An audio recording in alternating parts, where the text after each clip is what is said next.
ప్రతిపక్షాలను గౌరవించినటువంటి కలెక్టర్ను బదిలీ చేయాలి. కలెక్టర్ను ప్రతిపక్షాలను గౌరవించినటువంటి కలెక్టర్ను ప్రతిపక్షాలను గౌరవించిన కలెక్టర్ను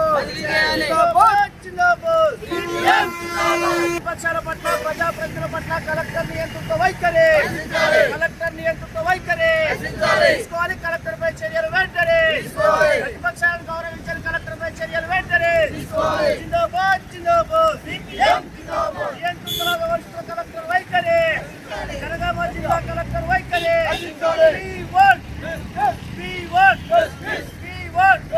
ప్రజా సమస్యల పట్ల నియంత్రితంగా వ్యవహరించిన కలెక్టర్ వెంటనే ప్రజా సమస్యల పట్ల నియంత్రితంగా వ్యవహరించిన కలెక్టర్ వెంటనే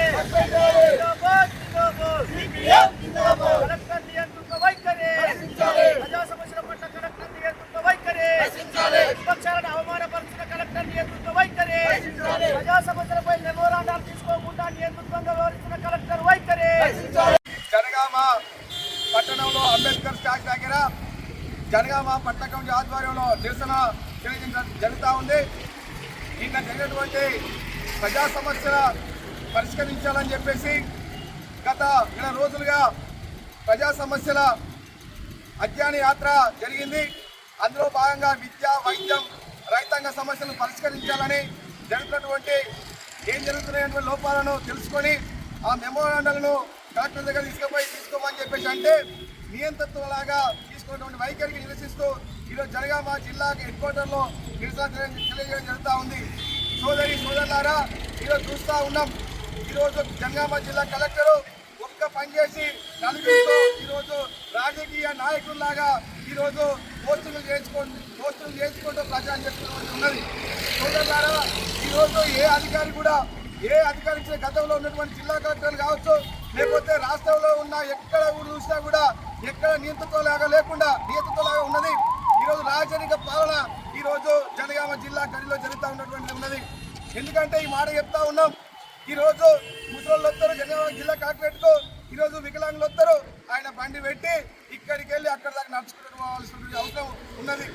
మరి అంటూ అడుగుతూ ఉన్నాం, జనగామ జిల్లా కలెక్టర్ ఆఫీస్ ఉన్నది ఎందుకు, కార్యాలయం ఉన్నది ఎందుకు, ఈరోజు సెల్లర్ ఉన్నటువంటి పార్కింగ్ కాదా, ఈరోజు ఇక్కడికి వెళ్ళి నడుచుకుంటూ పోయి మేము బండ్లు పెట్టుకొని నడుచుకుంటూ పోవాలని చెప్పి అడుగుతూ ఉన్నాం. ఏ ఒక్క కలెక్టర్ కూడా ప్రజా సమస్యలు పరిష్కరించాలని చెప్పేసి ప్రభుత్వం చెప్తా ఉంటే అధికారులు ప్రజల దగ్గరికి పోవాలని చెప్పి అంటే అధికారుల దగ్గరికి ప్రజలంతా కూడా నువ్వు స్వీకరించకుండా ఈరోజు తిరస్కరిస్తా ఉన్నావు అని చెప్పేసి ఈ సందర్భంగా అడుగుతా ఉన్నాం. కాబట్టి ప్రతిపక్షాలను గౌరవించకుండా మెమోరాండాలు ఇస్తే లెక్క చేయకుండా ఉన్నటువంటి అధికారి ఎవరంటే జిల్లా కలెక్టర్. ఈరోజు ఎమ్మెల్యే లాగా, ఎంపీ లాగా ఈరోజు పోస్టింగ్లు పెట్టించుకున్నటువంటిది కూడా ఉన్నది. కాబట్టి తక్షణమే జిల్లా కలెక్టర్ జనగామ నుండి బదిలీ చేయాలని చెప్పేసి సిపిఎం పార్టీగా డిమాండ్ చేస్తూ ఈ సమావేశాన్ని ఉద్దేశించి సిపిఎం నుంచి నమస్కారాలు తెలియజేస్తూ ఈరోజు జనగామ పట్టణ కమిటీ ఆధ్వర్యంలో రాజ్యాంగ నిర్మాత బాబాసాహెబ్ అంబేద్కర్ విగ్రహం వద్ద నిరసన కార్యక్రమం తెలియజేయడం జరుగుతుంది. భారత రాజ్యాంగం ప్రకారం ఈ దేశంలో పరిపాలన సాగుతుంది. కానీ జనగామ జిల్లాకు వచ్చినటువంటి కలెక్టర్ గారు ఎవరైతే ఉన్నారో వారు భారత రాజ్యాంగ విలువలను పాటించకుండా, భారత రాజ్యాంగాన్ని గౌరవించకుండా, ప్రతిపక్షాలను ప్రజలను గౌరవించకుండా ఈరోజు నియంతలాగా వివరిస్తూ నేనే ఈ రాజును, నేనే మంత్రి అన్నట్టుగా వివరిస్తున్నటువంటి తీరును ఖండిస్తూ ఈరోజు సిపిఎం పెద్ద ఎత్తున నిరసన కార్యక్రమాలు జిల్లా వ్యాప్తంగా చేయడం జరుగుతుంది. సోదరులారా, ఈరోజు ప్రభుత్వ ఉద్యోగులు ఎవరైనా వాళ్ళు ప్రజలకు సేవకులుగా ఉండాలి. ఒక నియంతలాగా లేకుంటే ప్రతిపక్ష పార్టీని గౌరవించినటువంటి వాళ్ళుగా ఇతర ప్రజల్ని గౌరవించినటువంటి అధికారులు ఎవరైతే ఉన్నారో జనగామ జిల్లాలో అటువంటి అధికారుల వైఖరి చెల్లుబాటు కాదు ఈ సందర్భంగా చెప్పదలుచుకున్నాం. జనగామ జిల్లా కలెక్టర్ గారు సందీప్ కుమార్ ఝా ఎవరైతే ఉన్నారో ఈ జనగామ జిల్లాలో మరి కమ్యూనిస్టులకు వ్యతిరేకంగా ఉండడంతో పాటు మహిళలు, దళితులు, గిరిజనులకు వ్యతిరేకంగా కూడా అగౌరవపరిచే విధంగా వివరిస్తున్నాడు. అదే సందర్భంగా ప్రతిపక్ష పార్టీలను గౌరవించినటువంటి పరిస్థితి కూడా ఉంది. అందుకోసం భారత రాజ్యాంగం ప్రకారం మరి ప్రతిపక్షాలు ఏదైనా రిప్రజెంటేషన్ ఇస్తే దాన్ని తీసుకొని ప్రభుత్వానికి పంపించాల్సినటువంటి బాధ్యత ఈ కలెక్టర్ గారికి ఉన్నది. కానీ ఈరోజు అలాంటి వ్యవస్థను పాటించకుండా నియంతలాగా వివరిస్తూ నేను చెప్పిందే నడవాలి, నేను చేసిందే శాసనం అన్నట్టుగా ఈరోజు కలెక్టర్ గారు వివరిస్తున్నారు. మరి సిపిఎం నిన్నటి రోజున జిల్లా వ్యాప్తంగా విద్య, వైద్యం, వ్యవసాయ రంగ సమస్యలు పరిష్కరించాలని మీరు ధర్నా చేసి మెమోరాండం ఇవ్వడానికి వెళ్తే మెమోరాండం తీసుకోకుండా తిరస్కరించిన పరిస్థితి ఉంది. అందుకోసమే దాన్ని నిరసిస్తూ ఈరోజు ఈ కార్యక్రమం చేపడుతున్నాం. సిపిఎంగా ఈరోజు డిమాండ్ చేస్తున్నాం. గత జనగామ జిల్లా కలెక్టర్లు జిందాబాద్, ఇప్పుడున్నటువంటి సందీప్ కుమార్ ఎవరైతే ఉన్నారో వారు ముర్దాబాద్. జనగామ నుంచి వెళ్ళిపోవాలి. ఇలాంటి కలెక్టర్ జనగామకు అవసరం లేదు. చాలా మందిని ఇలాంటి వాళ్ళని కమ్యూనిస్ట్ పార్టీ నియంత్రణ చూసింది. నీది పెద్ద లెక్క కాదు. విష్ణు రామచంద్రారెడ్డి ఈ ప్రాంతం నుంచి విముక్తి కలిగినటువంటి చరిత్ర కలిగినటువంటి కమ్యూనిస్ట్ పార్టీ. అలాంటి కమ్యూనిస్ట్ పార్టీ ఈరోజు మరి ప్రజా సమస్యలు, పేదలు అనేక మంది పార్టీ దగ్గరికి వస్తారు. ఆ సమస్యలు అధికారుల దృష్టికి తీసుకుపోయి మరి పరిష్కరించేటువంటి కార్యక్రమం సిపిఎంగా తీసుకుంటాం.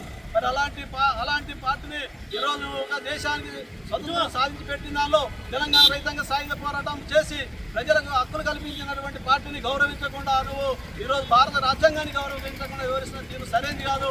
అందుకోసమే ఈరోజు మేము జనగామ సిపిఎం జిల్లా నుంచి తెలంగాణ రాష్ట్ర ముఖ్యమంత్రి గారికి విజ్ఞప్తి చేస్తున్నాం. ఇలాంటి వైఖరి ఉన్నటువంటి కలెక్టర్ ఉంటే జనగామ జిల్లా అభివృద్ధికి ఆటంకంగా ఉంటుంది, ప్రజలకు నష్టం జరుగుతుంది. అందుకోసం మీరు ఆలోచించండి. ప్రజల యొక్క ఆందోళన, ప్రతిపక్షాల యొక్క ఆందోళన దృష్టిలో పెట్టుకొని ఇలాంటి కలెక్టర్ను బదిలీ చేసి జనగామకు విముక్తి కల్పించాలని సిపిఎంగా డిమాండ్ చేస్తున్నాం. లేకపోతే జిల్లా వ్యాప్తంగా పెద్ద ఎత్తున ఆందోళన చేపడతామని సందర్భంగా హెచ్చరిస్తున్నాం. జిల్లా కలెక్టరు నేను నా వార్డు 3వ వార్డు సమస్యల గురించి నేను 4 సార్లు అయినా కనీసం ఒక మహిళా కౌన్సిలర్ వచ్చింది అని కనీసం రెస్పాన్స్ చేయకుండా నన్ను 4 గంటల సేపు కూర్చోబెట్టి నా చిట్టి రాజ్యాంగానే రిటర్న్ నాకు పంపించి మరి నన్ను తిరస్కరించినట్టు చేసిండు. దీనికి నేను కలెక్టర్ను ఖచ్చితంగా బదిలీ చేయాలని నేను మనవి చేస్తున్నాను. సోదరులారా, జనగామ అంటేనే పోరాటాలు, జనగామ అంటేనే వీరోచితమైనటువంటి చైతన్యం కలిగినటువంటి ప్రాంతం. మరి జనగామను గత పాలకులు జిల్లా చేయము అని చెప్పేసి అంటే జనగామలో ఉన్నటువంటి అన్ని రాజకీయ పార్టీలు, సంఘాలు, సంస్థలు, యువకులు, మహిళలు, విద్యార్థులు, అన్ని వర్గాల ప్రజలు ఏకశిలా సదృశ్యంగా పోరాడే ఇలా జిల్లాను సాధించుకున్నాం. ఈ సాధించుకున్న జిల్లాకు ఇవాళ కలెక్టర్గా వచ్చినటువంటి జిల్లా కలెక్టర్ ఎవరైతే ఉన్నారో ఇవాళ గడీల పాలనను తలపించే విధంగా వ్యవహరిస్తూ ఉన్నాడు. కలెక్టర్ ఆఫీస్కి పోవాలని చెప్పేసి అంటే ఆంక్షలు. అదే రకంగా కలెక్టర్ ఆఫీస్కి పోయి ఏదైనా మెమోరాండం ఇద్దాము అని చెప్పేసి అనుకుంటే తనకు నచ్చిన పార్టీ వాళ్ళు లేకపోతే నచ్చినటువంటి వాళ్ళు వస్తేనే మెమోరాండం తీసుకుంటాడు. ఇతరులు ఎవరైనా పోతే ఇలా ముఖ్యంగా సిపిఎం కమ్యూనిస్టులు కనుక మెమోరాండం ఇద్దామని పోతే సమయం ఇయ్యడు. చిట్టి రాసిస్తే మళ్ళీ వెనక్కి పంపుతాడు. ఇప్పుడే 3వ వార్డు కౌన్సిలర్ జ్యోతి మాట్లాడింది. 4 సార్ల వార్డు సమస్యల మీద కలెక్టర్ కలవడం కోసం పోతే కనీసం సమయం కూడా ఇవ్వలేదు. నువ్వు సమస్య పరిష్కారం చేస్తావా చేయవా అది నీ ఇష్టం. తర్వాత కనీసం మరి ఒక ప్రజాప్రతినిధి మహిళ గౌరవించాలన్నటువంటి ఒక బాధ్యత కూడా ఇలా లేకుండా కలెక్టర్ వివరిస్తూ ఉన్నాడు. ఇది సరి అయిన తీరు కాదు. ఇది కలెక్టరు మహిళా వ్యతిరేక భావం అని చెప్పేసి ఈ సందర్భంగా నేను తెలియదలుచుకున్నా. ముఖ్యంగా ఇవాళ జనగామ జిల్లా వ్యవసాయక జిల్లా. ఈ జిల్లాలో ప్రజా సమస్యల మీద ఆందోళన జరిగిపోతే కూడా సమయం ఇవ్వకుండా ఇలా నియంత్రణ లెక్క వివరిస్తూ ఉన్నాడు. ఇది సరైన పద్ధతి కాదు. కలెక్టర్ తీరు వల్ల ఇలా అన్ని వర్గాల ప్రజలు ఇబ్బంది పడుతూ ఉన్నారు. అందుకోసం కాంగ్రెస్ ప్రభుత్వానికి ఒకటే చెప్పదలుచుకున్నాం. ఈ కలెక్టర్ గారి వైఖరి కనుక ఇట్లే ఉంటే ఈ జిల్లాలో పెద్ద ఎత్తున ప్రతిఘటనోత్తమ ఉద్యమం నిర్మించాల్సి వస్తుంది. ఆ రకంగా మరి సిపిఎం మార్క్సిస్ట్ పార్టీ పనిచేస్తుందని చెప్పేసి ఈ సందర్భంగా తెలియజేస్తా ఉన్నాం.